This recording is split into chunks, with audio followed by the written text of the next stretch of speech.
Escape from Giant's Crown. Chapter 4. Just one more day.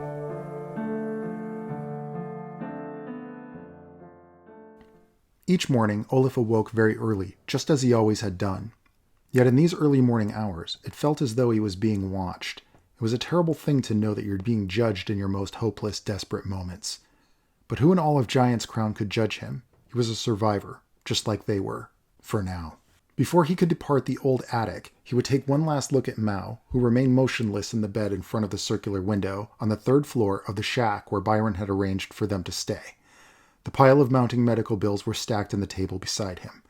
His first order of business was to report to Doorman Dindle at the mayor's office, who would give him his list of deliveries for the day, with the addresses labeled by district. Oliff knew very well the conditions of the exchange. He was instructed to pick up exactly 500 penny per month in exchange for a pin tax. On the list were several red markings next to a few names. These delinquents were marked as overdue, and if they couldn't make their payments, he knew what needed to be done to reclaim their pins.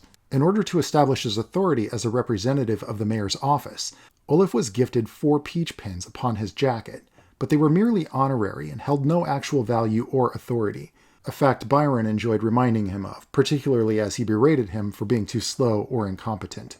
Even as a representative of the office of the mayor, no special means of transportation were offered.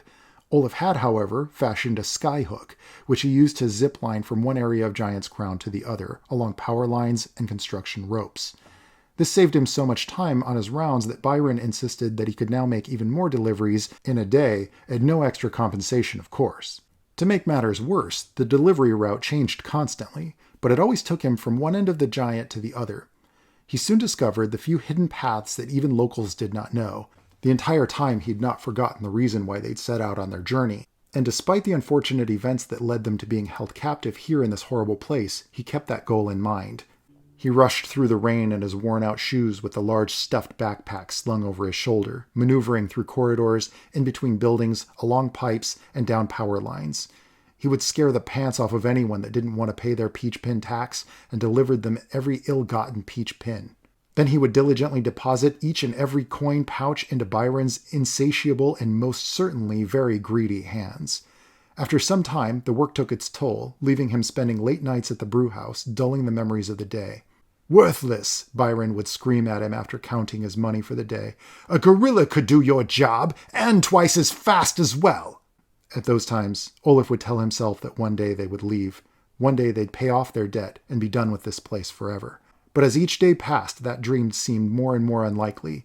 What with food, rent, Mao's medication, and anything else Byron could stick on him, their debt only grew. Oliff had hoped that he'd have it paid off by the end of the first month, but with more and more unexpected bills pouring in, the debt seemed endless. The days seemed to repeat endlessly as well, bleeding into one another. Most nights, Oliff could not face himself in the mirror. He glared at the cold, hardened face in the reflection as if it were someone else who had been responsible for all of his actions. It was the only way that he could separate himself from the guilt of it all. But this was what must be done for Mao. He would bide his time, become whatever villain they needed him to be in order to keep the kids safe. Just one more day, he repeated to himself whenever he felt himself slipping down a spiral of self-loathing. Each night, Oliff would sit on his knees, hunched over the motionless body of the boy who fell from the stars. Bartol pressed his back firmly against his legs to comfort him. Oliff would mumble a kind of old song that he used to sing back on the farm, back when they had more joy than they knew what to do with. And his greatest moments were spent watching Mao ride Bartol around the fences catching fireflies. It was a song that made him both smile and sob until he drank himself to sleep.